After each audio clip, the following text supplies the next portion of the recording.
The Jake Asman Show will begin shortly. Thanks to all these great Patreon members who help support the show.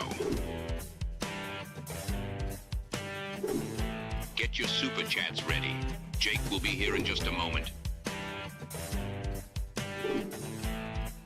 If you love the New York Jets, this is the place to be.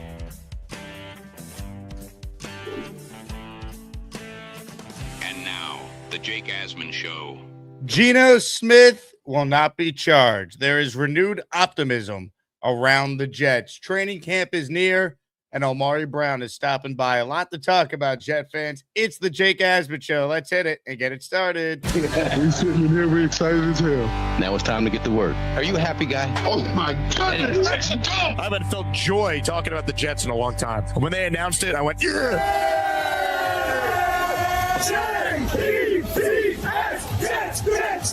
Let's go! A new chapter for the Jets has started. Aaron Glenn and Darren Muji are tasked with shaping the future of this franchise. Will they be the ones to finally get it right? We will be here for every step of the journey on the Jake Asman Show, breaking down all the storylines, every game, and everything in between. Please subscribe and hit the like button below. Super Chats, baby. Cut the line. The Jake Asman Show starts right now. Here we go, Jet fans. Welcome in, everybody. It is indeed the Jake Asman Show, presented by PrizePicks. This is the first of 3 shows I'm part of today, right here on YouTube with Omari Brown. Today from 1 to 3, I'm in for Michael K on ESPN New York. We got Frank the Tank talking Mets and Big Nick Turturro talking Yankees. That's at 1:30 and 2:30 apiece. So we'll talk all things New York baseball with 2 of the biggest super fans for each the Mets and the Yankees. And then 3:30 p.m. today, the latest episode of the Jets Collective with Rich Cimini, Brandon Tierney, and yours truly is live on the Collective YouTube channel. So a lot of content coming your way. Appreciate you being here. Make sure you like the video and subscribe to the channel. Again, can't thank all of you enough who came out to Gangrene Beach Club this past weekend, including today's guest. He's with JetX now. It's our guy, Omari Brown. Omari, have you recovered from what was an epic Saturday down in AC? I've recovered. Listen, I wasn't as juiced up as everyone there, but yeah, I'm still buzzing though. It was great to meet everybody, and I just want to say shout out to you, Jake. Thanks for putting that together, Lou B. It was a great event. It was awesome to finally get out there and see everybody. See everybody in person, meet everyone. Everyone was just salt of the earth. Jets fans took over. We're all psychopaths. And, for a franchise that hasn't been successful on the field, we need things like this to just feel good, to kind of keep the main thing. So I just want to say thank you. And listen, man, I always say you're the hardest working man in this content game. So shout out to you, brother. You're the man. I'm so glad you were able to make it. My only regret, though, you and I didn't grab a picture together. So I don't have a picture of us to show, but we were hanging out at the Cabana area towards the end of the event with Corbett and LJ, and it's huge Knicks and Jet fans, you and I. That was so cool. What was the craziest interaction you had with a listener at the event? Because I saw people swarming you, man. You were one of the most requested people to get a word in with. So the funniest thing, everybody kept saying that they loved me. They said that I'm one of their favorite regulars, but then they also said your internet sucks. So I'm happy to say, guys, listen, we have new equipment. We have I have my own Wi-Fi set up just for this little space now. So if any glitch, it won't be on my end. So no, it was great. We'll get into a funny story later, but it was the funniest interaction was from somebody that I actually knew going into it. So maybe we'll talk about that a little bit later. But yeah, every interaction was just wholesome. Amanda was really great.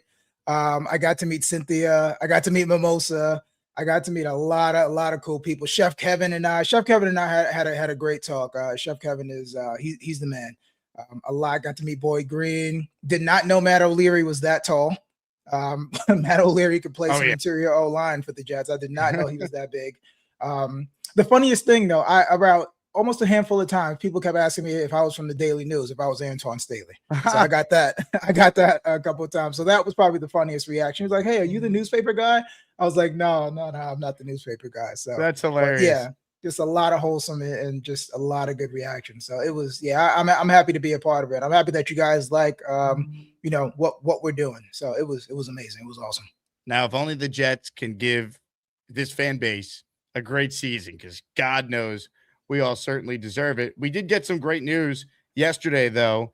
No charges against Geno Smith are coming. The Davie Police Department has closed the investigation involving Geno Smith being accused of assault. So he's not going to be charged with anything. Quote, no further investigative steps can be reasonably taken with the information presently available. That was from the investigators' report. What was the initial reaction to the news yesterday about Geno Smith? Yeah, it was just one of those moments where it's a sigh of relief. So now we can focus on the main thing, which is on-field production. And listen, speeding tickets aside, reckless driving aside, this has been a relatively quiet offseason for the Jets, which is exactly what you need after going 3-14. You need to go about your business in the right way, and you don't need to make there needs to be no distractions. So up until this point, there were no distractions. And what we've seen from Geno is his leadership ability. And basically what he's been brought in, that's what Aaron Glenn wants. He just needs somebody to right the ship and settle the ship. And that's what he's been doing. And if you look on Instagram yesterday, he's leading by example. Who's he out there throwing the ball to, Jake? Mason Taylor and A.D. Mitchell. And we need both of those guys. A.D. Mitchell, he's fighting for his career right now. This is going to be a make or break season for A.D. Mitchell. You're either going to be just a depth piece in the wide receiver room, or you're going to actually realize some of that potential that most of us thought when you were picked in the second round. And then Mason Taylor, another second round pick going into his second year, looking to take a huge step. So that's the type of Geno that we need. We don't need all this, all those other things. We need Geno to right the ship and be a steady leader and a calm presence. And I think outside of the unfortunate stuff that happened on Father's Day at his home, might I add, that was great news. That's exactly what the Jets needed. I mean, at the end of the day, the speeding tickets, the ticket for not having his license in both traffic stops, the initial traffic stop for having the wrong tags, not ideal, not the best optics when you're also being accused of assault and there was an open investigation. But those two traffic stops aren't a big deal in the grand scheme of things. The only thing that could have been a big deal that would impact the Jets and Geno's availability potentially for the season was this open investigation that's no longer open. So we got some good news there. It happens a couple weeks before camp officially opens. So hopefully Geno gets his mindset right and he's ready to roll, because let's call it for what it is. It's a big year for Geno with the Jets, but from a personal standpoint, this could be Geno Smith's last chance at being a starter in the league. If he doesn't play well, if he doesn't show signs of still being a competent level quarterback in this league, he's going to be down the Russell Wilson path pretty quick, where you're only viewed as a backup. And then before you know it, you're retiring a couple years later and you're out of the league. Like, it goes quick. Like, Geno Smith was a starter for a couple years in Seattle and then last year in Vegas. If he flames out with the Jets, he's not going to be in a position where he's starting for anyone next year. He's either competing for a job or he's a clear veteran backup. So from a personal standpoint, hopefully he's highly incentivized, highly motivated, because he's playing for his career as a starter in this league. Absolutely. And I think, I know that Aaron Glenn's moniker is grit, but desperation is going to be there as well, too. I can almost assure you, Jake, when he addresses the team, it's desperation time. Aaron Glenn is desperate to show that he's NFL caliber head coach. Geno Smith, like you said, is desperate to show that he can at least be a game manager and keep this afloat for a year. Actually, he's probably going to hope that he can keep this afloat for 2 years, because even once you bring a young QB in here, Jake, I don't think that we want to start a guy day one. I think that we've all learned our lesson. A.D. Mitchell is desperate. Mason Taylor, year 2, he's desperate. You look at some of the guys on this roster. Jeremy Ruckert, I know that he just signed an extension, but you know how Jets fans feel about him. Is he a real football player? Is he really going to be a contributor? So there's desperation. Brandon Stevens should be desperate. Nashawn Wright should be desperate. There's a lot of desperate guys on this team. Tavondre Sweat, are you going to be a guy? Can you be a dominant force? Can you stay in shape? Jamie Sherwood, desperate. Are you going to be cut? Are you really worth $15 million? Are you a $15 million linebacker? Can you play without a veteran beside you? What are you going to do? There's a lot of there's some desperate people around here. Andre Sisco, another down year. You could be looking at veteran minimums. There's a lot of guys on this team that are going to be desperate, and that's good. I think at the end of the day, if you're Geno Smith, go out there and ball out, whether you're with the Jets or a different team, the difference of being a starting QB in the league and a backup financially, if you're a high-end backup, let's say you're making between 7 to 8 million. If you're considered a starter in the league with the contracts for quarterbacks only going up, we're talking about $25-30 million easily. Look at Justin Fields, who had no accomplishments compared to Geno Smith. He got 30 million guaranteed, 40 over 2, right? So, like, if you're Geno Smith, the difference of being a starter a year from now and being a backup financially is gigantic. And look, I think Geno's motivated by more than just money, but the money is certainly something that motivates people. It motivates who, no matter who you are, athlete or NARP. Money matters. Money talks. Absolutely, Jake. This is probably he's 35, so he's turning 36. If we're being honest, this is probably his last big payday, right? So, I mean, you just did the math. I think desperation along with grit is definitely going to be one of the subplots of the season. So I'm right there with you. So many people have so much pressure on them riding into this season, but I think they're gonna handle it well. Comments, questions, super chats, cut the line.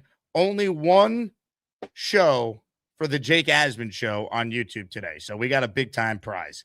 Signed Garrett Wilson football. Enter right now for your chance to win at the end of this stream. Signed by Garrett includes the certificate of authentication. All you need to do is gift a membership, send in a super chat, $10 or higher. You'll get at least 2 raffle tickets. $20 is 4, 50 is 10, $100 super chat is 20. You get the math and how it all works. And you also could send me a Venmo, Jake-Asman, Zelle, AsmanJake at Gmail. Whatever's easier for you. We want as many people in the raffle as possible. New set of weekly raffle prizes. We are targeting this Sunday for an Asmaniac raffle. This will be raffle 81 since we started everything. Terrell Rivas signed end zone pylon. Chad Pennington signed jersey. Breece Hall signed helmet. And a Jets Legends jersey are your options in the Asmaniac raffle. Comments, questions, your super chats, they cut the line. Omari, I want to ask you about the training camp storylines that are intriguing you the most. We'll have some more time, I'm sure, to talk about this next week. But I asked our guy Tanky V this question earlier in the week, and I want to give you an opportunity to give your take. What to you, besides, let's just throw out like the quarterbacks and Geno, because that's obvious. What is the biggest training camp storyline that you're going to be closely following? The emergence of, or the relationship between Geno and A.D. Mitchell, but also I think the cornerback. Who's going to be cornerback? Because I think, honestly, Jake, I feel like we have a lot of cornerback twos. Who's really going to establish himself as cornerback two? Are you going to have Stevens and Pons? Are we going to give him an opportunity outside first? And then you could put Jarvis Brownlee in the middle. And I think that would do a lot, especially against the run. So I think that's a physical unit against the run. But are they going to do maybe a Stevens, Nashawn Wright, A.Z. Thomas battle for cornerback two, and then just stick Pons right at the slot? So I think that's going to be that CB2 and slot battle is going to be huge. And you never know. Brandon Stevens came on last year, but a lot of Jets fans weren't happy with his performance early on. So that's 1-2. Minkah Fitzpatrick, the defensive backfield, what is Minkah going to do? Because in Glenn's presser, and I think you played this a couple weeks ago, he talked about being stout up the middle. You have to be stout up the middle. So we've all talked about T'Vondre Sweat. We have high hopes for him. Obviously, Demario Davis comes back, and then he said Minkah in the middle. So I will tell you, Minkah looked better last year, and I looked at his alignment distribution. He played a lot of big nickel, so he was in the slot a little bit more. So Minkah's a year older. Are we going to have him playing deep third? Is he going to be playing more free safety, or is he going to be closer to the line of scrimmage? And if you have Minkah closer to the line of scrimmage, then who's going to be playing that deep third? Do we want it to be Andre Sisco, or do we want it to be Malachi Moore? We also brought in Dane Belton, and I think Dane Belton is more playing towards the line of the scrimmage type of guy, so he's going to be more in the box.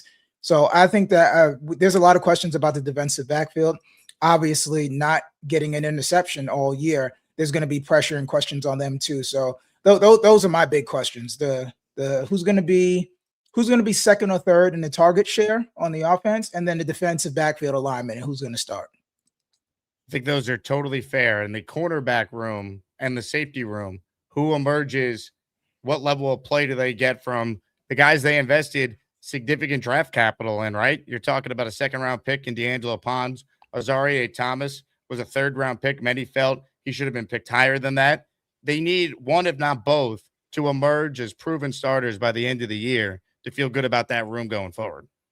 Yeah, absolutely. I think in a perfect world, Jake, I think in a perfect world, you have Pons and Azaria starting and contributing and playing at a high level. And then you work in Brownlee depending on what the matchup is.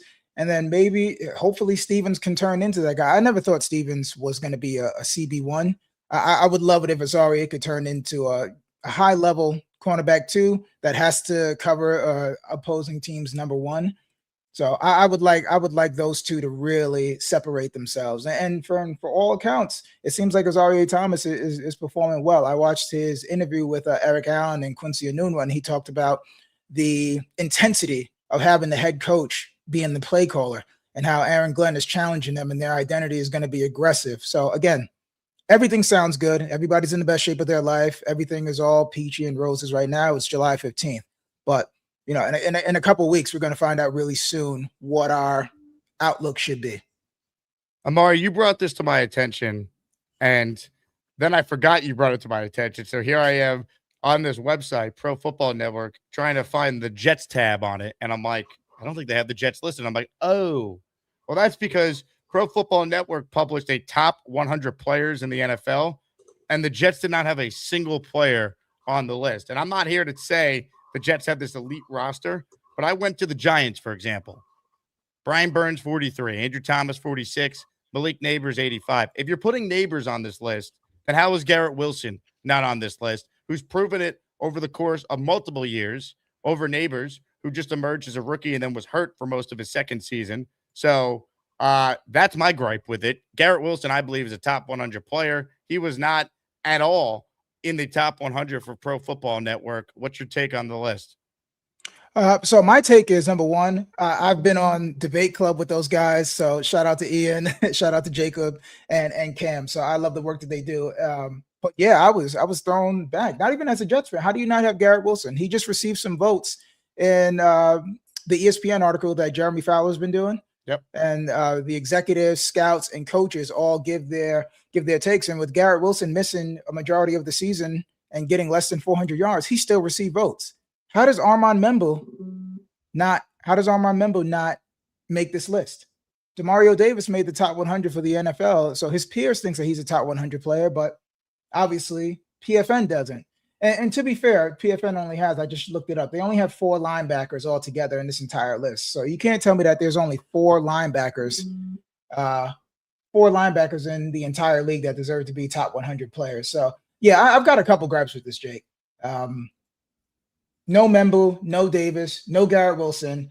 I mean, the running backs, okay, I can kind of understand that. But I think Breece Hall could have scratched this, you know? So it's just one of those things where it's kind of feels like LOL Jets, but it's unfortunate. I don't like that. I think at least 2 or 3 Jets deserve to be on this roster.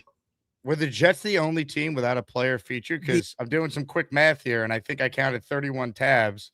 And the only tab missing is the Jets.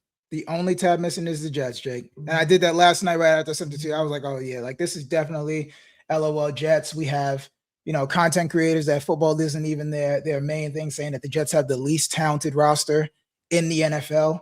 And none of that is true. You know, listen, I don't have my green colored Oakleys on. You know, I try to be as objective as I can while holding everyone accountable, fans and team alike. But you can't tell me that the Jets have the worst roster in the NFL. And you also can't tell me that they don't have one person on their team that isn't worthy of being in the top 100. It just shows you what the national perception is of the Jets, because everyone thinks that they're just going to be awful, they're talentless, they're the worst team in the league. And I think a couple things could be true. They could be awful. There is a good chance that this is not a good team this year. But I think it has a lot more to do with the coaching than it does necessarily the talent, because you can't tell me if you remove Jets from the helmet and just analyze their skill players, their offensive line, some of the players they do have on defense, like DeMario and Minka, for example, that this is like the worst roster in the league. There's just no way. No, there is no way. And the messed up part about that is, Jake, is because I've asked you this before too. So just humor me. If Sean Payton was the coach of this team, we'd be talking about playoffs. we'd be upset if they don't get into the wild card. Am I right? Totally agree. We Yeah, would and expect it. Coaching matters. Absolutely. I'm trying to think of, so I'll just keep it Denver. If Bo Nix was the quarterback of this team, we'd be talking about we should have double-digit wins. Our win share should be anywhere from 9 to 11. So again, I understand that it's LOL Jets, and I understand the Jets have earned this reputation. But at some point, we have to stop being the butt of the joke. And as a Knicks fan, Jake, we already know that there's only one way to stop being the butt of the joke, and that's to do things the right way and to start winning and get back to respectability. What a concept that is. What a concept. What a concept, man.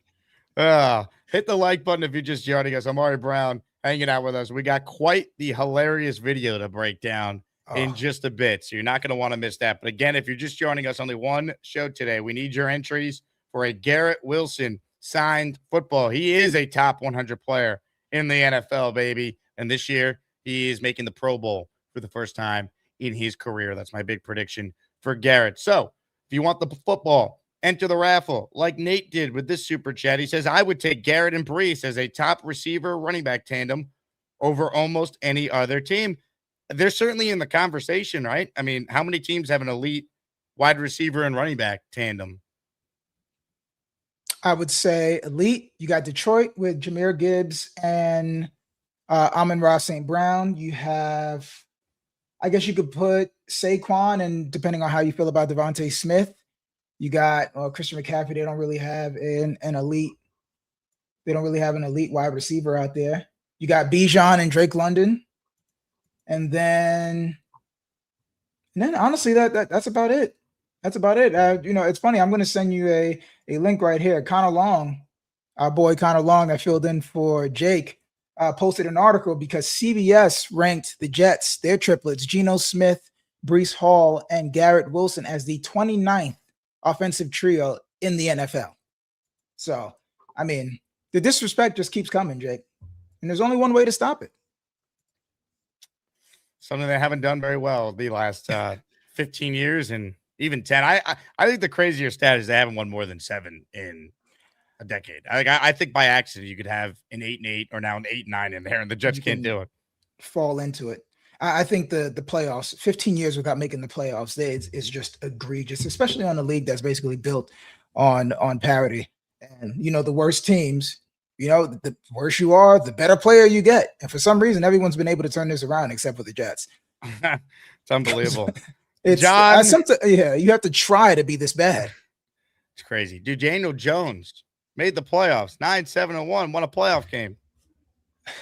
Yeah. I mean, the Carolina Panthers won their division at 8-9 last year, I believe. So remember, the Panthers are the worst organization in sports, worst owner, David Tepper, can't do anything. Firing coaches, doing everything. They're right back into the playoffs, man.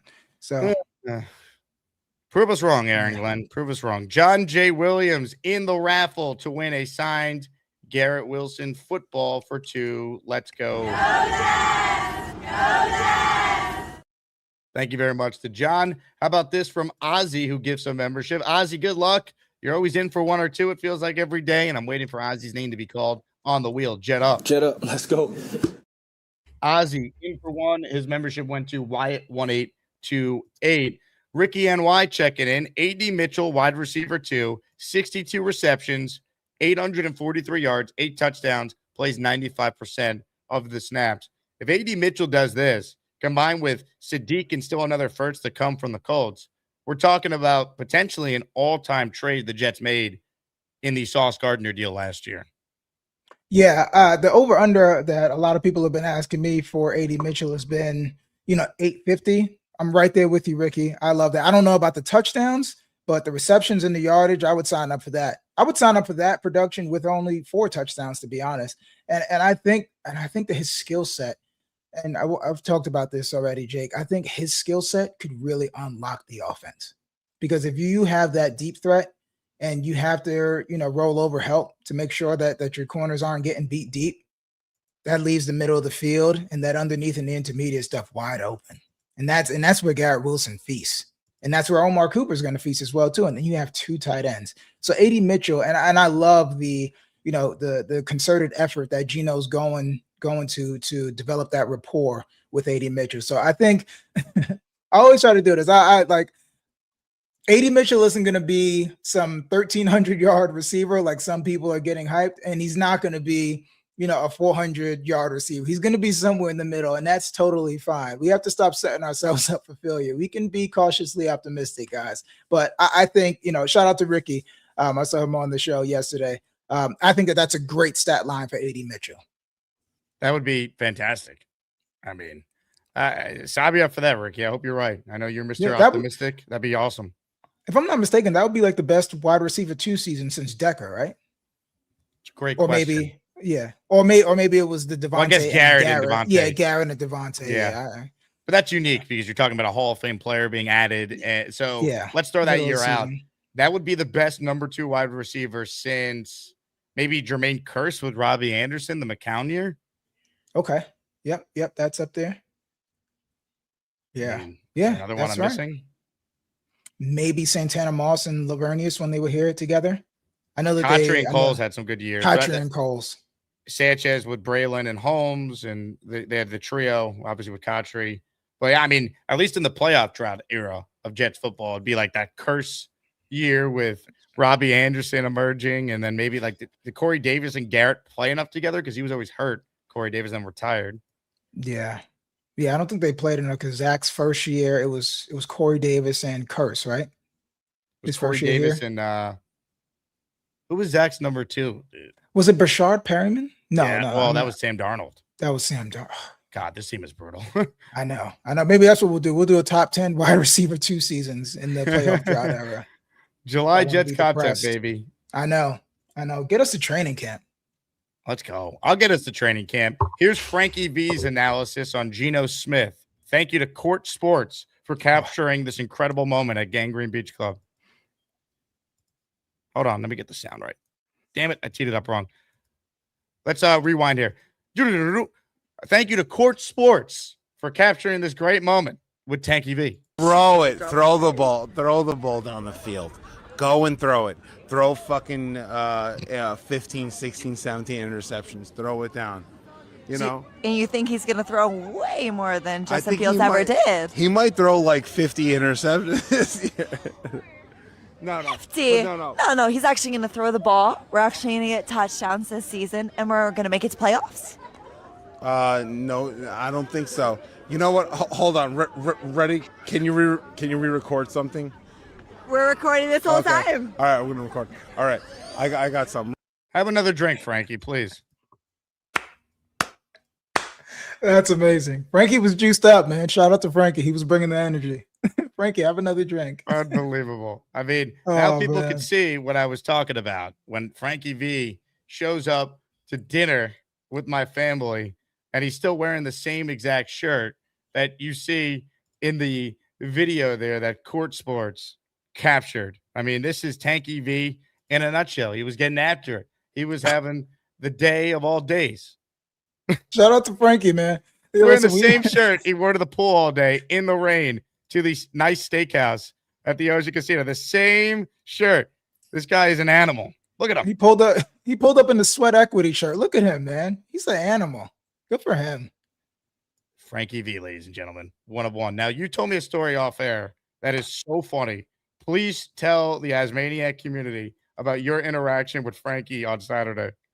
So I'm going to preface this with saying Frankie and I know each other. All right, we've done some work. I covered the combine for U Stadium. So Frankie and I, we're cool.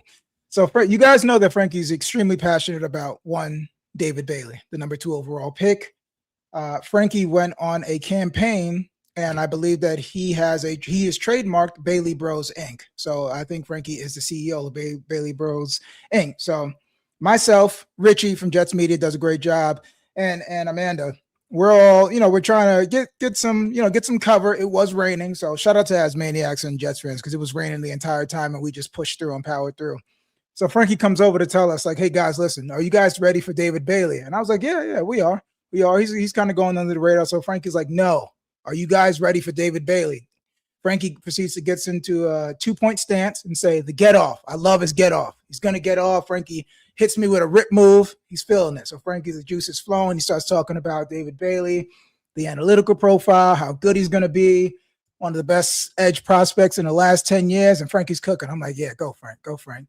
And then he starts talking about the academics, how smart of a person David Bailey is, the IQ. He went to Stanford, as you all know. Frankie's told you guys this a bunch of times. Comes from a smart family. His brother went to Harvard. Frankie's told you this a bunch of times. Then he starts talking. He looks at me. He goes, yeah, Omari knows Nigerian families, all about academics, which is true, by the way. I have a lot of Nigerian friends. So Frankie goes, Omari knows because he's Nigerian. I was like, I'm not Nigerian, Frankie, but keep cooking. You're doing a great job. You know, just, you got to give your guys encouragement. He stops. Yes, you are. I said, no, Frankie, I promise you I'm not, but keep going. You're doing a great job, buddy. He stops. No, Omari, you told me you're Nigerian. I said, Frankie, I would never tell you that because I'm Jamaican. Dumbfounded, completely lost. I just give Frankie a little hug, and then he finished his David Bailey pitch.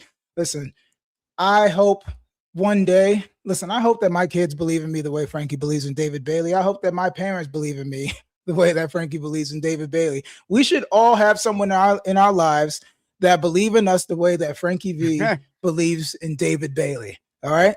Because you need that type of support in your life. So Frankie V, shout out to you. And I hope the Bailey bros go to the next level because David Bailey is everything that you hoped and dreamed for. Omari, you're unreal. And Frankie V, you're a one of one. Now, let's show everyone how a true professional does an interview at an event. Here's our guy, Omari, talking with Richie from Jets Media at HQ2. How many wins do you have the New York Jets getting this season? I got him at a strong 7. I got him going 7-10 because you know, Richie, there's always going to be those 50-50 games in the league, right? So I have the Jets. I think there's about 4 swing games, and I got the Jets winning 2 of those. So 7-10. We're going to start building towards something. Realistically, I have 5 wins. Of course, I want them to get more. Looking at the roster, looking at the coaching that we have, yeah, we're definitely going to have more than 3 wins next year. I'm at 5. Hopefully we get a lot more. Are you optimistic in Aaron Glenn at all? Because I feel like a lot of Jets fans are split about their overall optimism and him being the head coach. I'm on the fence. So my belief level is about a 4 out of 10, right? Because at the end, they were tanking. But also, you got to remember, at the beginning of the year, they were trying to win games. So it's somewhere in between. He's not as bad as he was, and he's not as good as most people think he can be. The defense has to show something. They have to have an identity, and they have to be competitive. So I'm going to say a 4 out of 10 for Aaron Glenn. Shout out to Chef Ket being interviewed by Richie as well. But Omari, I agree with you, man. I think, you know, there's a lot to prove with the head coach. You hope he's not as bad as what we saw in year 1, but there's legit concerns going into year 2. And whether we agree with him being here or not, he is. And he's going to get a fair shake, I believe, with the current roster to be able to prove whether or not he deserves a 3rd season. Yeah, I'm right there with you. And, you know, some people, I got a lot of comments saying that I'm being a homer, I'm being delusional. But listen, I never thought, did he coach at a level that could have warranted being let go? Absolutely, Jake. And I agreed with you when you said that he probably should have been let go. It's him and Hugh Jackson. Those aren't lists that you want to be on.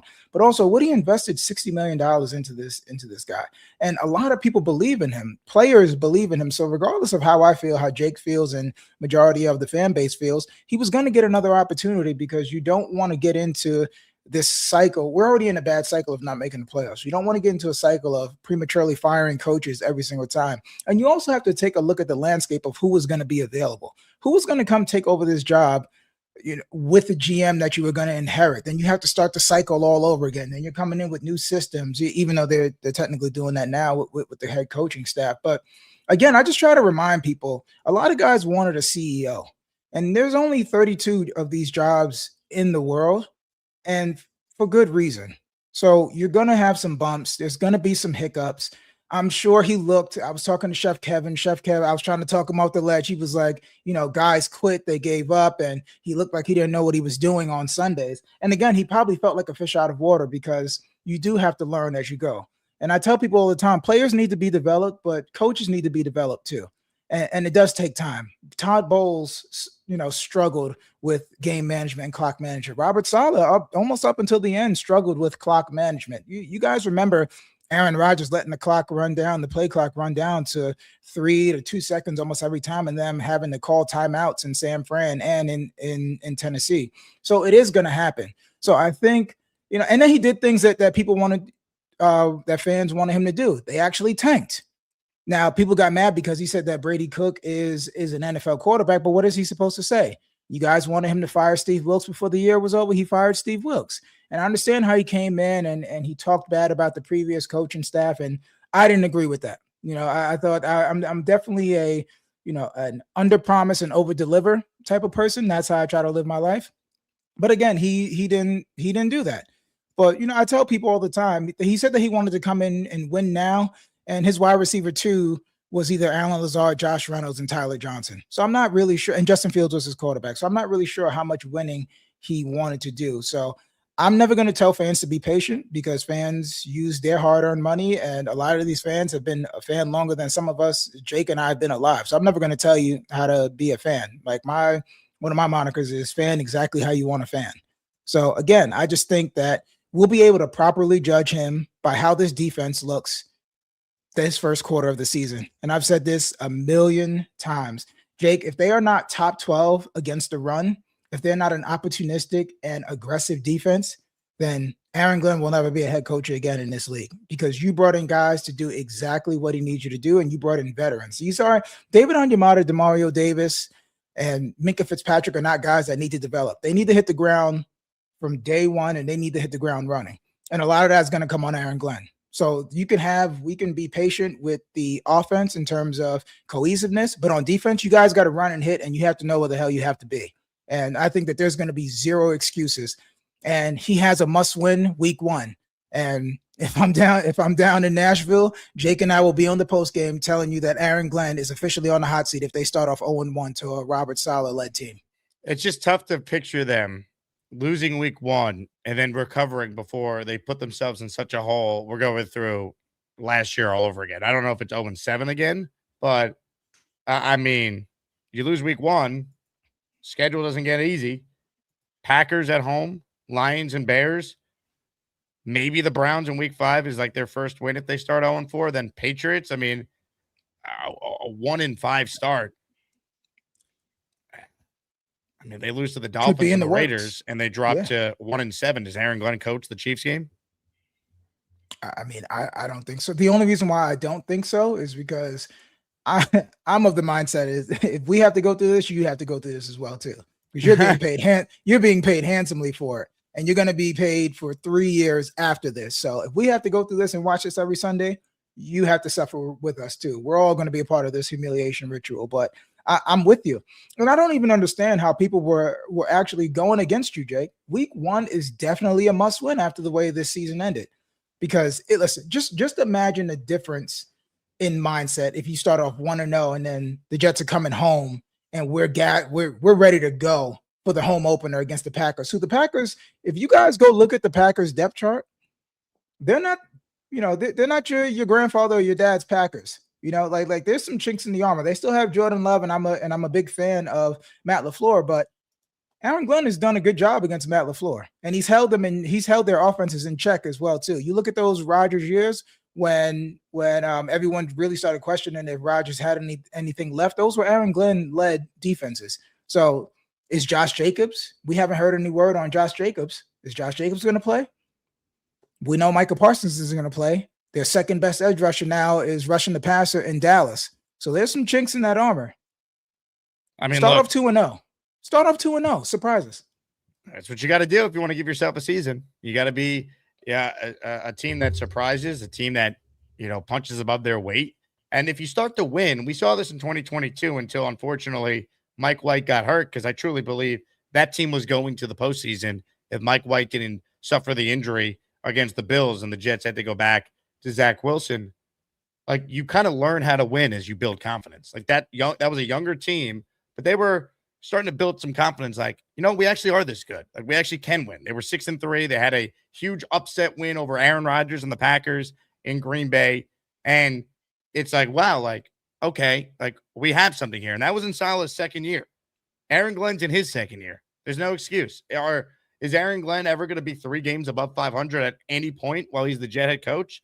Like, Saleh did that in his second year. And I'm not, celebrating a 7-10 season because they collapsed, but that's just to show you, like, everyone thinks Saleh is terrible. Well, they were 6-3 and 7-4 with Mike White and Zach Wilson as his quarterback. Joe Flacco. I mean, come on. That's interesting that you say that, Jay, because I completely agree. You have to learn how to win. And that core that just left, that was their, and it's sad to say, that was kind of like their genesis, right? That was like their peak. That big win over Rodgers, Sauce wearing the cheese head. And again, it went right to hell right after that because we lose AVT, we lose Brees Hall, Mike White gets hurt. It's just extremely unfortunate. So again, the mindset for this team to where it's like, oh, here we go again. And I'm not saying that they're all mentally weak because I think that they've gotten some of that bad element out of the locker room.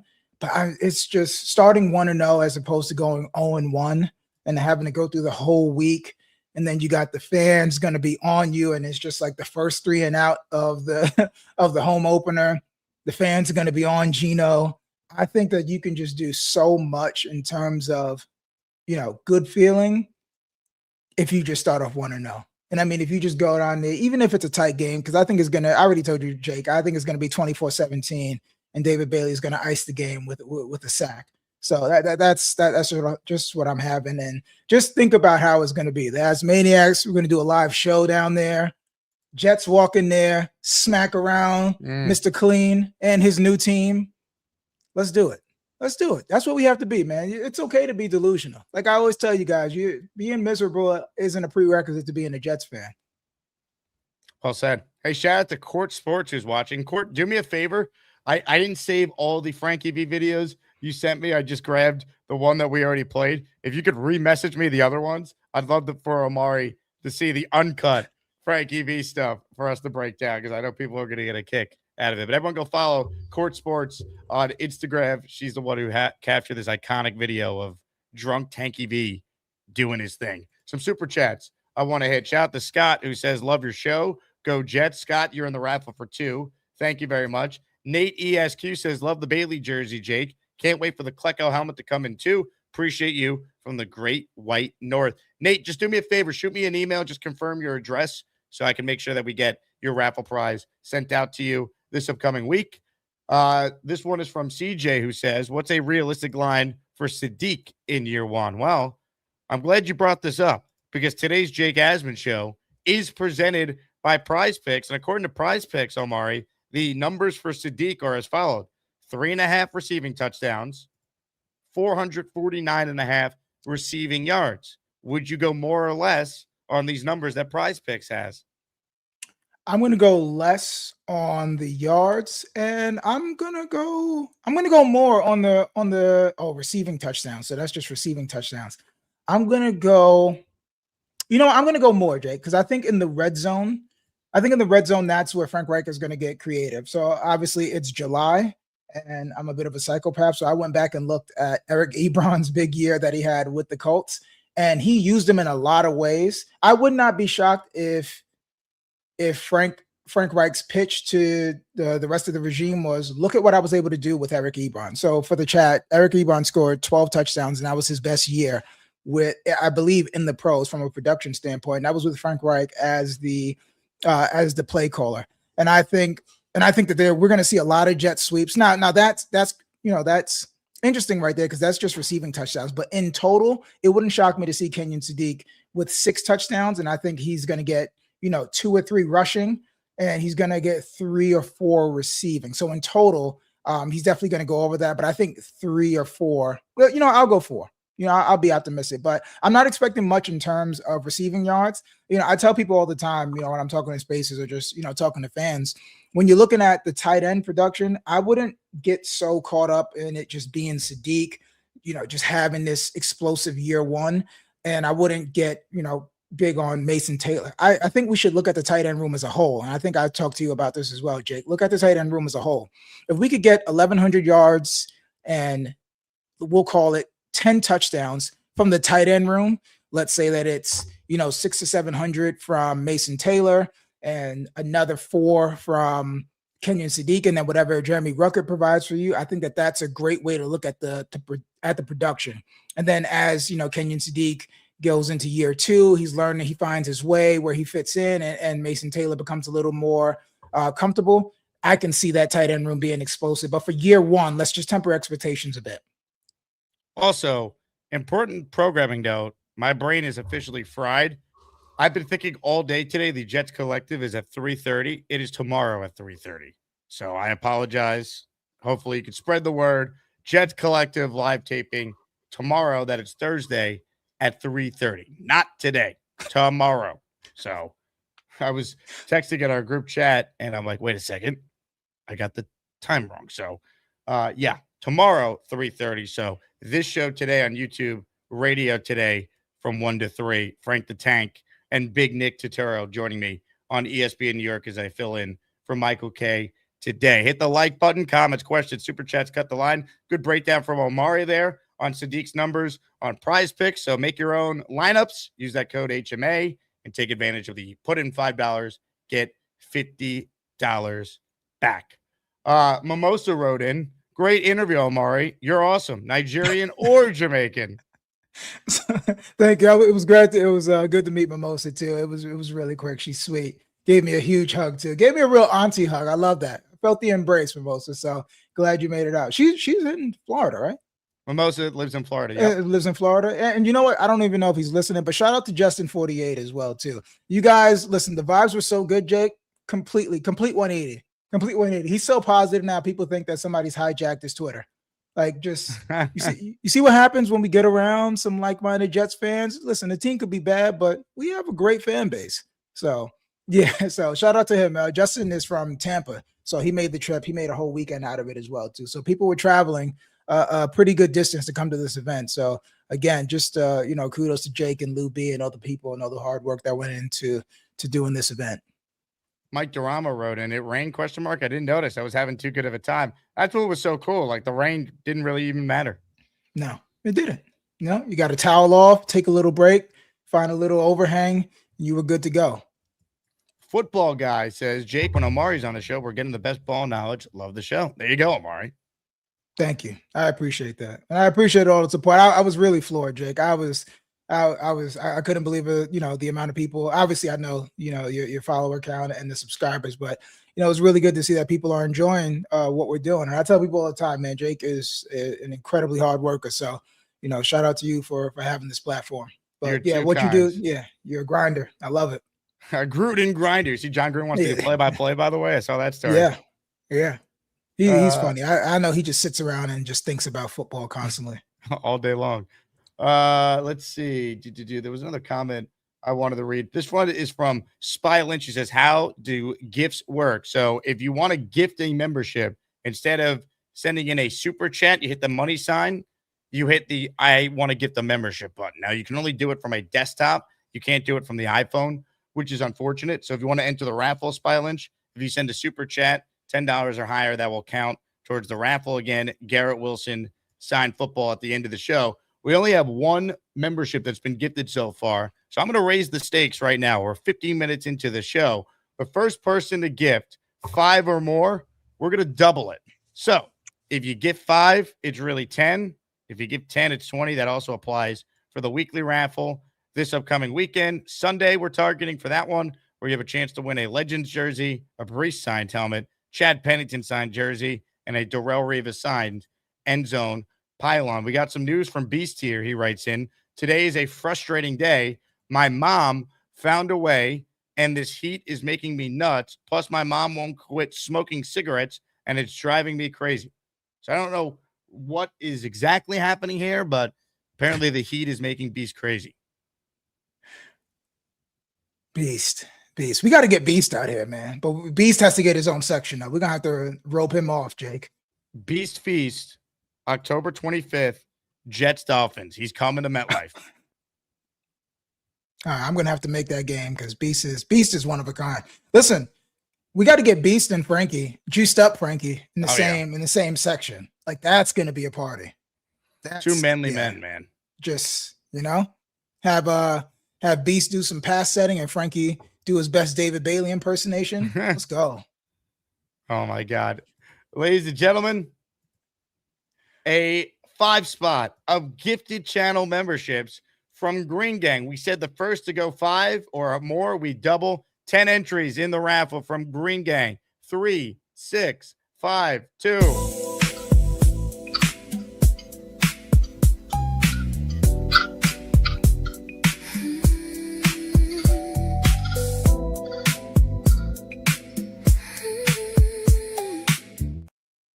Green Gang, gifting the following people: Donovan Morgan, Anthony D'Amato, Jets Pauly, Akadana, and Zalex Music Gator. My God, I hadn't watched the end. You are out of your mind. Ralphie writes in, Omari plus good Wi-Fi equals touchdown. Yeah. There we go. Jake, Wi-Fi is cooking. do you think so? In that spray bottle, do you think it's water or Capri Sun? What do you think is in that spray bottle for Beast? Someone said yesterday that it was like Domino's garlic sweats. Yeah. Oh man, Beast is one of a kind. I'm never gonna try to make it out to that game. He's hilarious. Come meet potentially Omari. Jets Dolphins. Now, tickets right now, we had 70 we reserved in section 146, the Asmaniac section. It's $150. Anyone can come to the tailgate in the morning. We'll have additional information on that in L5 when we get closer. But join my Patreon, and you'll see when you join the Patreon, if you're already a Patreon member, there's a link to lock in your spot. We had a couple more of you lock in spots yesterday. I think we're at 25 of the 70 so far. So if you want to guarantee a spot in the section, you can reserve up to 4 tickets total for your group. Dolphins at Jets, October 25th, 1 p.m. kick. We're going to be there, post-game field pass included, with anyone who locks in their spot. Let's get to more of your calls right now. Ladies and gentlemen, there's a guy on the line that we call Champ.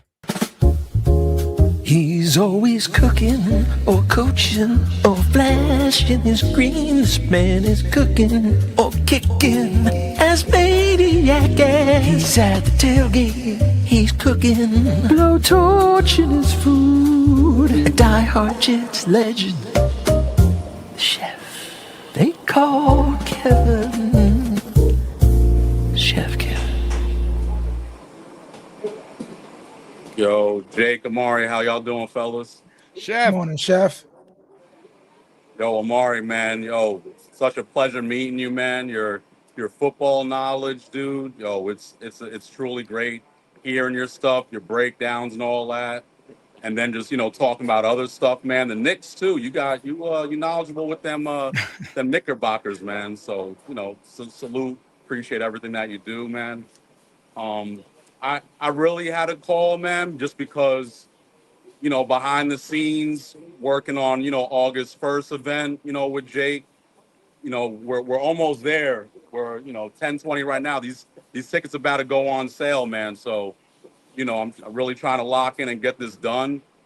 Chef Brian, I gotta say that, Chef Brian, where are you, man? You're not calling in. We're supposed to, get this chef off going. You can't say you're busy, man. It's July, August. This is the time when, the stuff goes down a little bit. People on vacations, pool parties, beaches, and all. It's the restaurant industry in this area, North Jersey, it goes down a little bit. We still busy, but Brian, you got to get on the horn, man. I'm calling you out again. Brian, man, don't flake and not show up, man. It's gonna be a disservice to the community. I'm telling you, man. You're gonna piss me off, man. I'm doing a lot of this hard work and stuff, man, behind the scenes. I'm giving you the fair one. There's a blind tasting too, man. I'm doing everything to help you out. I need you to call in. It's bothering me, Jake. I'm telling you. It's bothering me. It's well said. Omari, man, I heard you with Richie Stickers. Good stuff, man. You're a positive dude with the Jets takes. It's just crazy how you have 2 more wins than I do. You're at 7 wins with all the positivity, man. And the Aaron Glenn stuff, man.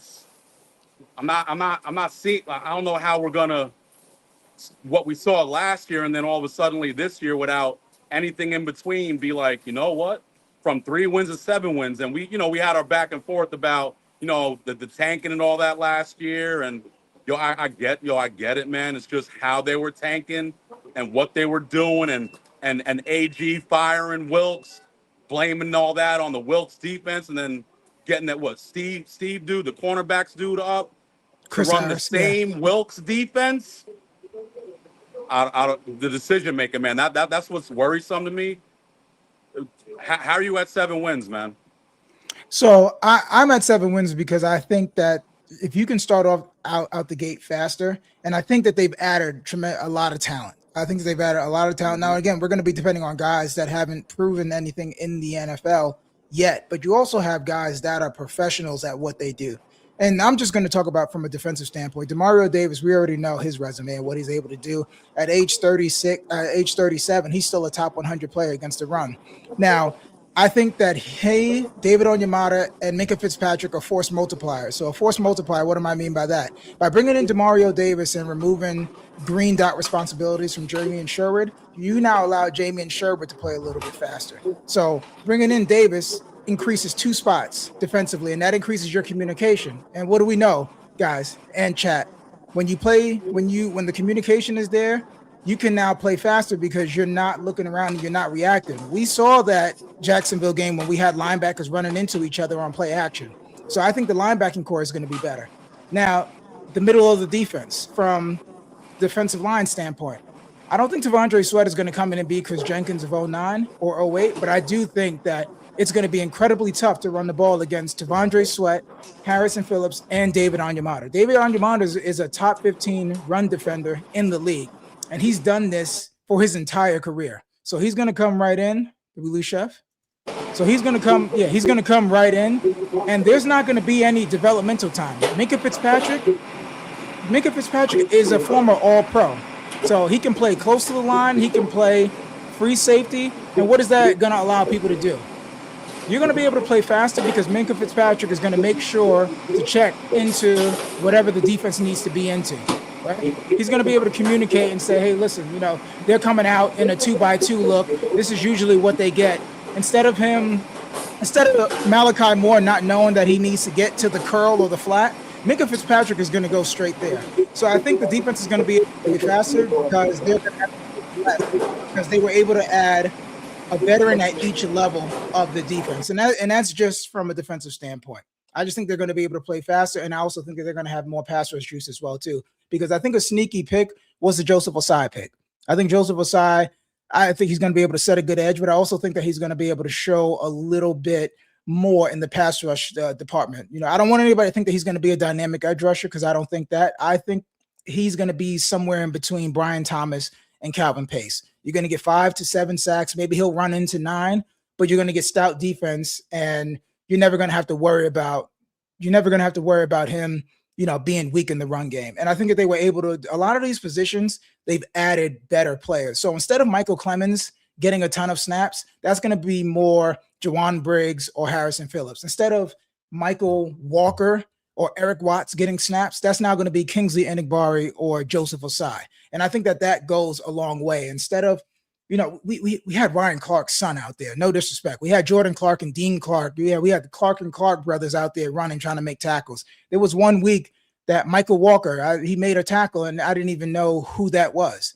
We had Marcelino McCrary Ball doing the magic harp. Like those guys aren't going to be playing anymore. So that's why I'm feeling about that. It's not even more so Aaron Glenn. I think that the talent that he's brought in is just going to make his job a little bit easier. Yo, that's why we rock with you, man. Just with the knowledge and all that, man. Yeah. I hope you're right about what you're saying, man. It's for me, it's the depth at linebacker, man. It's these corners playing together for the first time. Now we in Glenn's defense for the first time. Things gotta click right because we got some weapons, we got a little bit better, but for the most part, the teams that were playing, they got better as well. So, I hope everything works out well, man. Appreciate everything you do. Jake, man, you already know, man, you're my guy. Keep doing what you're doing, man. I appreciate y'all. Let's go, Jets. Chef Kev, you're the man. And courtesy of Chef Kevin's Instagram, hit the Jet chant.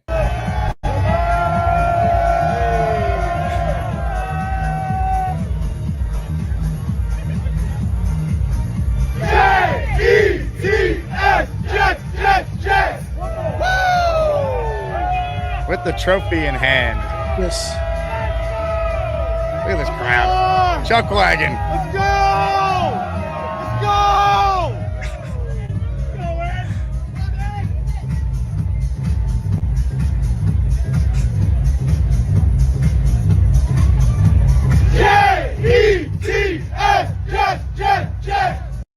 Yeah, baby. What a day.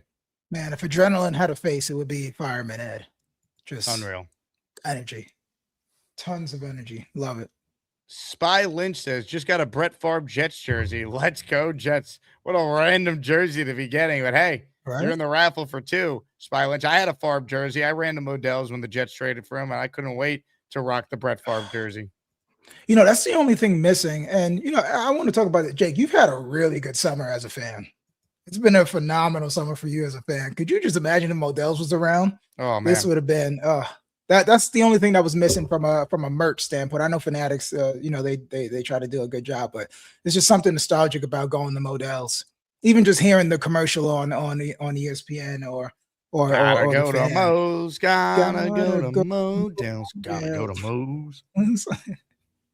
Oh man, but yeah, it's been a listen. People are bagging up the New York air. That's how good of a summer it's been. Yeah, man, it's going to be quite valuable.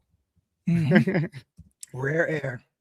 Shout out to Spylage. I appreciate your super chat. You're in the raffle. Hey, get your entries in. This will not be an ultra long show. I got to get down to the ESPN New York studios. Windy City Jet fan. Shout out to him, the biggest Richard Todd fan that I know. He's in the Asmaniac raffle for 5.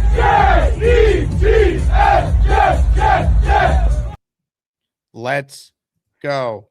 Omari Brown with us here in his weekly spot. Last chance to get a comment or question read directly to Omari as we're talking all things Jets, all things Gangrene Beach Club.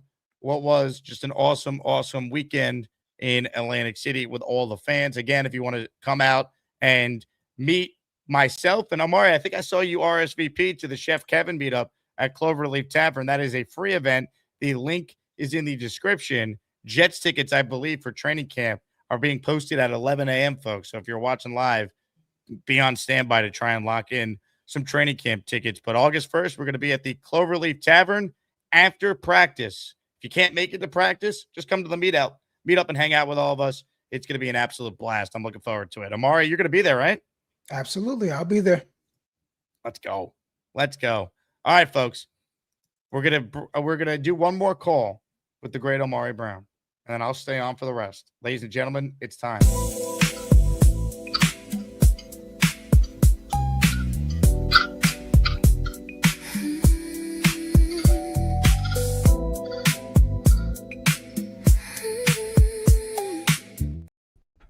Are you seriously high on music like that? Who put the drugs in the water this morning? And who put crap in my Kool-Aid? Easy. Omar, you've heard that old saying from Friday night when Craig said, "Eat easy." What's wrong with him? We are approaching very close to football season. Geno, he's now a happy man. I like to see that. Now, to not worry about police allegations or other fake, phony, fraudulent bullshit, it's time to get back to the basics. We're going to get back to basics. Read the books.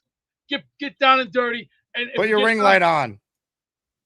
Hey, I'm looking pimp. Hey, I'm the pimp. Some people got to be the hoes, you know. Hey, when a pimp talks, the pimp talks because the pimp is right here.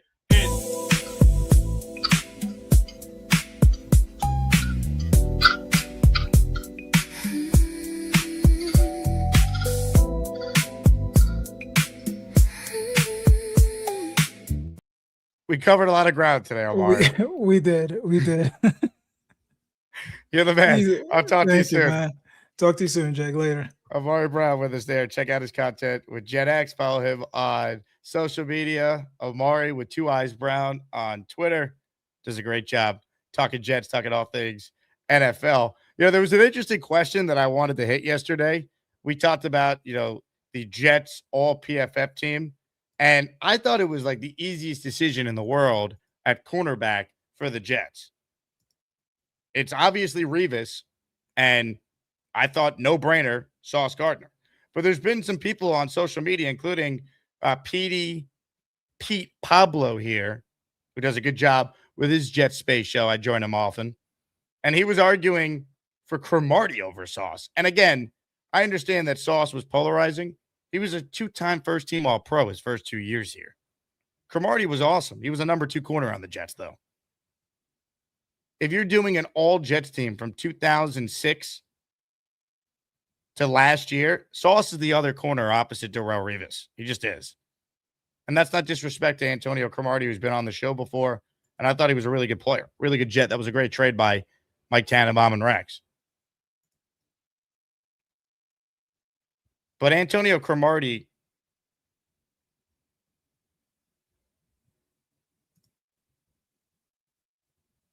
is not as good as Sauce Gardner if we're just calling a spade a spade.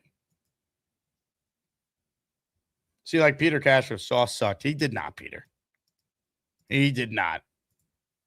All right, open phone lines for anyone who wants in on the conversation. We got the raffle coming up at the end of the show, so make sure you join the raffle by gifting a membership or sending in a Super Chat, Zelle, or Venmo to qualify.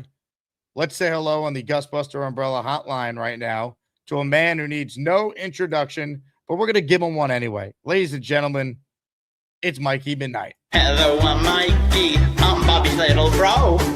Have you seen Jake Graves? She's so beautiful. I love my boy Jake, but not in a gay way. I am so happy. I'm not going to touch anything, I promise. Mikey? You heard I was in the hospital? You heard I was in the hospital? I had pneumonia again. I had pneumonia again. And then my oxygen was down to 84. And my supervisor and my manager, Susan, I made her cry. I made my manager cry. She was so sad about me. So I was out of the hospital Friday night. I went in Wednesday. I was working, and I didn't get a chance to work. Well, I could get it better, and I got to get the procedure done in October 1st with my heart. You know, the AFib. The AFib. I want to go to that Jets game really bad. We need you there, Mikey. Hopefully you're healthy enough to join us. Yeah, me too. I'm a Jet fan all the way. And Geno Smith's going to take us to the promised land, right, Jake? Oh, he's taking us there. Are you going to be on ESPN? You said the ESPN Mikey K show? Yes, I'm in all week this week besides Friday. I'm in today, tomorrow, and then Monday through Thursday next week. Yeah, what time you be on today? 1 o'clock, 1 to 3 each day. Yeah, case I'm not working to it. The doctor, I see the doctor tomorrow. Yeah, the doctor wanted me to don't want to get me sick again. We'll keep your company on the radio, Mike. We'll give you something to listen to pass the time. Yeah, the Jets gonna win the Super Bowl this year, everybody. We gonna beat LA. We beat LA. The Rams. The Rams better watch out. Be kicking ass like the Undertaker. You know the big, the big guy we like. What's his name? The guy on your show, Beast. Yeah, Beast loves the Undertaker. Me and him are Undertaker fans. You know that, Jake? You guys love the wrestling. Yeah, me too.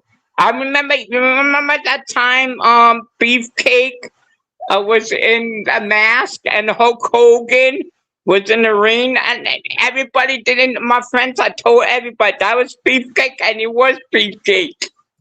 Can I bring Beast on for you two to talk some wrestling? Yeah, actually, if he wants to. Ladies and gentlemen, when it comes to wrestling talk, this man is always ready to talk some wrestling.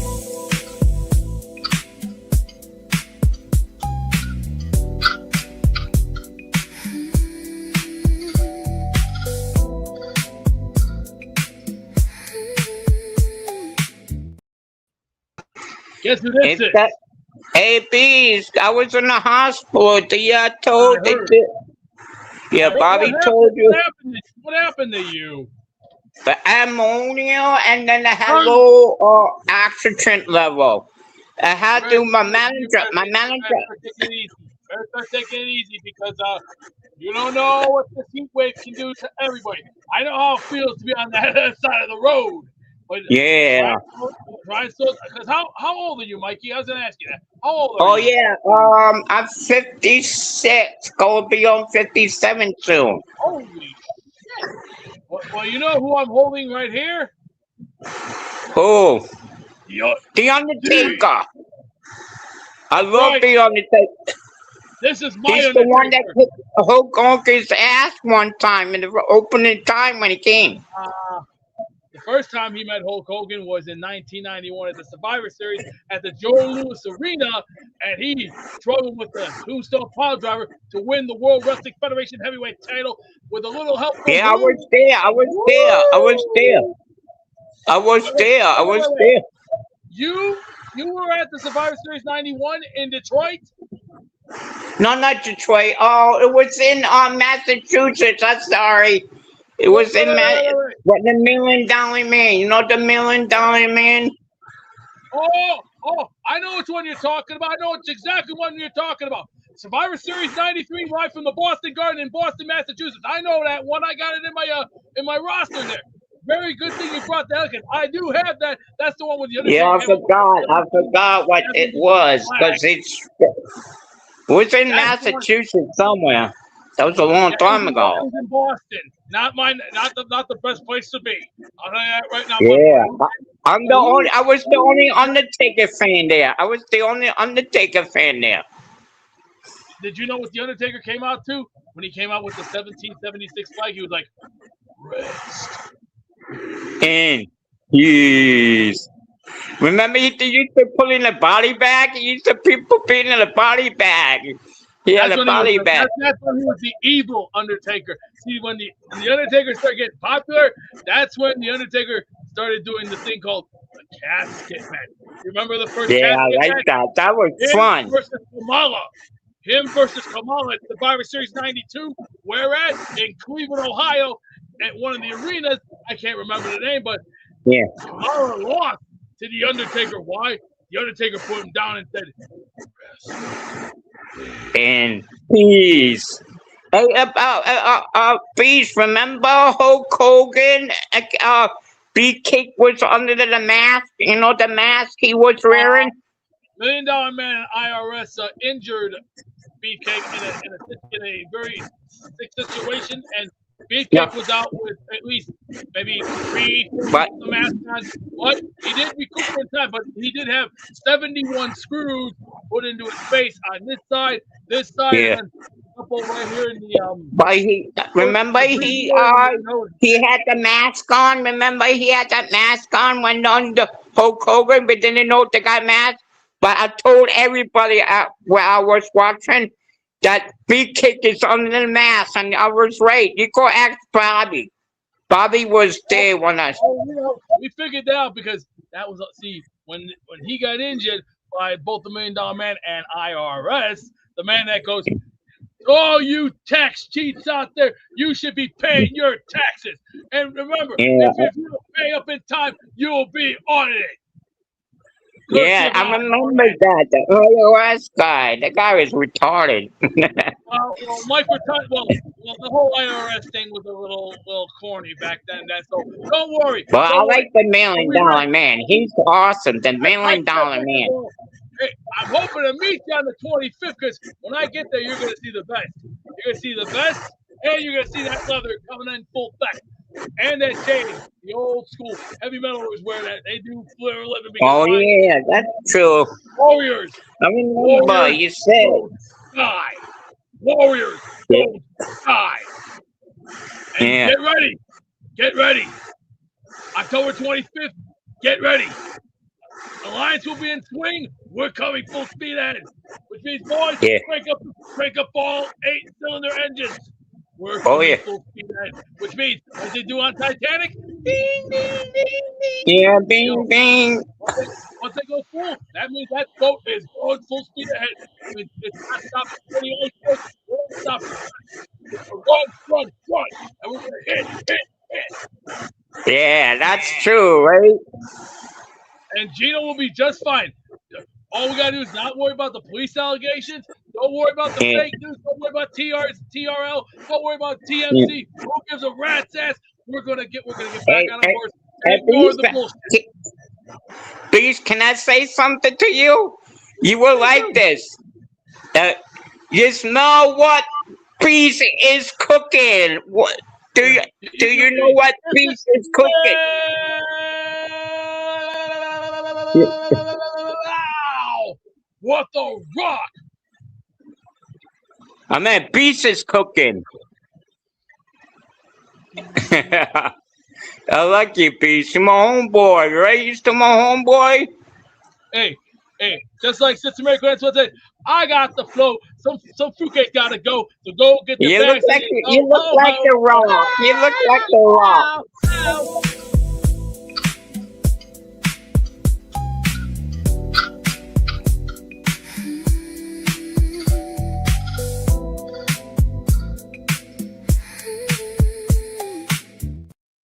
What a conversation between two titans of the Asmaniac community.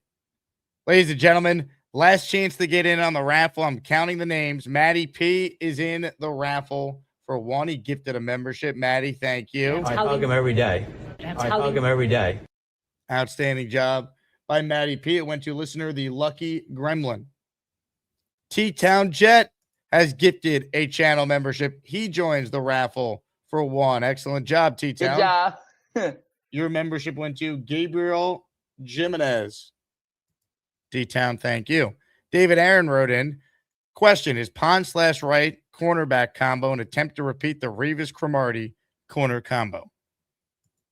I mean, I see what you're saying as far as body types, but I think it's an attempt to try and solve the secondary problem.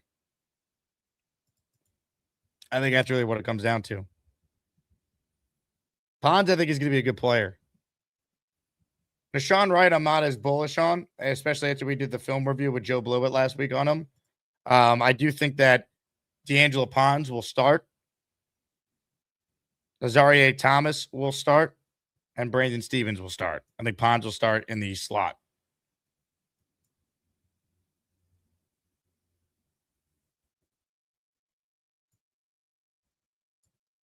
All right. Are we ready for the Wheel of Champions?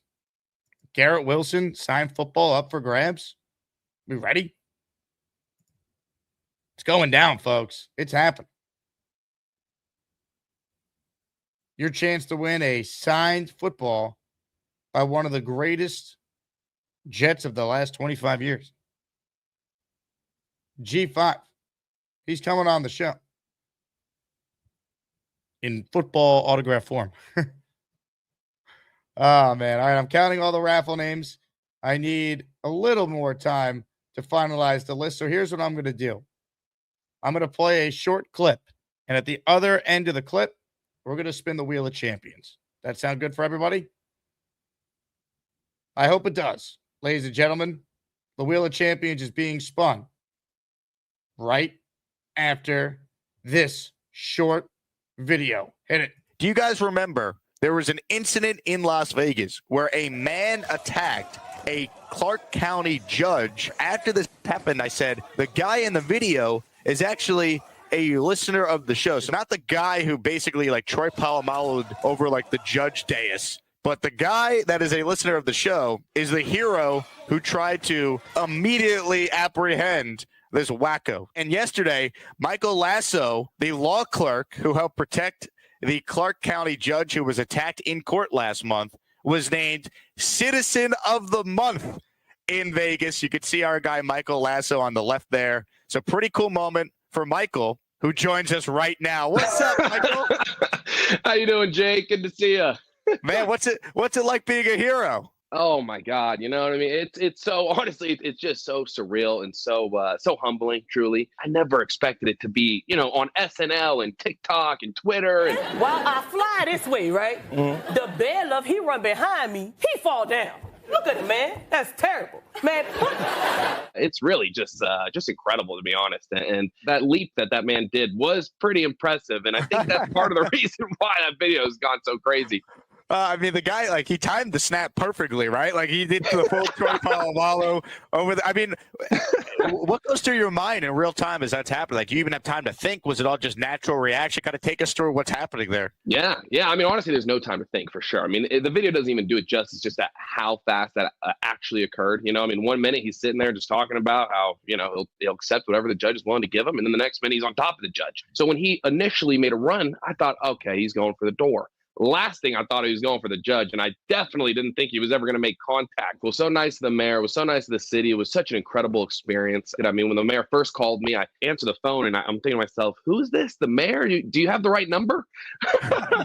The video honestly doesn't even do it justice as to just how fast it really was. I mean, it went from just any normal day to just, you know, honestly, just straight, you know, havoc. I mean, it was in a blink of an eye, and there really wasn't much time to think. You just kind of react. I mean, I remember when it happened, and like the video was everywhere, and then you told me that was you, and I was like, what? No way. And I just, like, I couldn't believe it, man. I know. You know, I wish I could have came on your show earlier, but obviously the sentencing was still going on. There were things in motion, so I just couldn't. But I really appreciate you giving me a chance and coming on here. It's not every day that, you know, a listener to the show is like a legitimate hero. I mean, that's pretty cool. I mean, what ended up happening? Was he sentenced? Where's the guy who, you know, attacked you? Yeah, so basically, yeah, he was given the sentence he was going to get originally. He's got new charges that he's facing, and that's going on in a different courtroom with a different judge. And, you know, we'll kind of see where that goes. Can you believe that when they brought me back to court, they put a muzzle on me, man? Yeah, probably for everybody's safety. Man, I ain't bite nobody. That's unbelievable, man. I love it. A Jet fan is a hero out in Las Vegas. And those clips of Judge Allen, oh my God, those had me dead. Oh my God, those are the best things I've ever seen. I don't know. I just Gatorade. Those are incredible. I believe you mean this right here. I'd rather be the Jake Asman heel than the Robert Saleh truther any day of the week. But it's weird because I don't see myself as a heel. I think I'm a realist. I don't want to hear none of that shit. You do not root for no damn New England to win shit. Unbelievable. Unbelievable. Oh, it's too good. It's too good. Oh my God. Thank you again, Jake. Michael, you're the man. Appreciate you joining the show, brother. We have the best audience. I've always said it. That's as good as it gets right there. The best listeners, the Asmaniacs, baby. All right, who's ready for the Wheel of Champions to be spun? We got a Garrett Wilson signed football to raffle away. But first, shout out to the Amanda Madison, who has gifted a channel membership to a member of this outstanding community. Amanda's gifted membership went to listener Stevhen 3-2. Amanda in the Asmaniac raffle for one. All right, folks. Time to spin the Wheel of Champions. Before we do that, though, we have to bring on the master of raffle ceremony.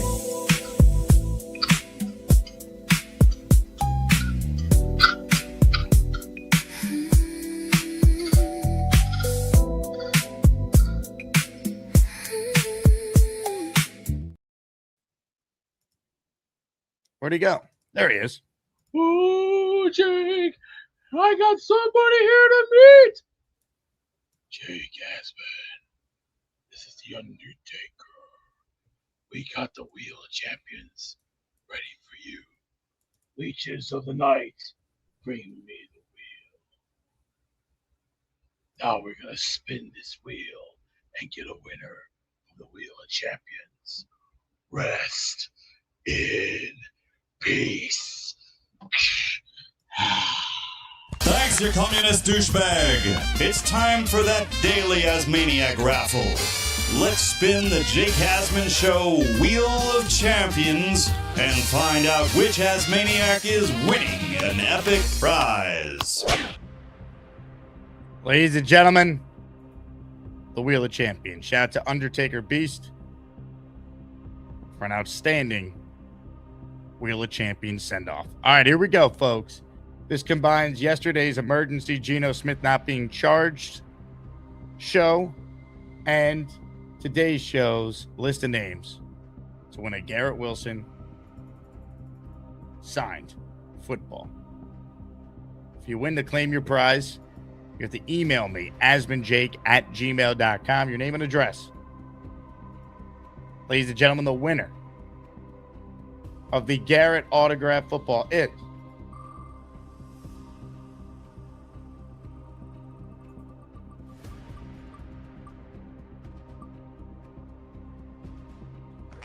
the Candyman. Candyman72 is your winner. Outstanding job by the Candyman. Oh, the Candyman can. Candyman, email me to claim your raffle prize. Again, today at 1, I'm on ESPN New York. I know there were some issues with the YouTube channel on their end yesterday. Should be back up and rolling, so check it out.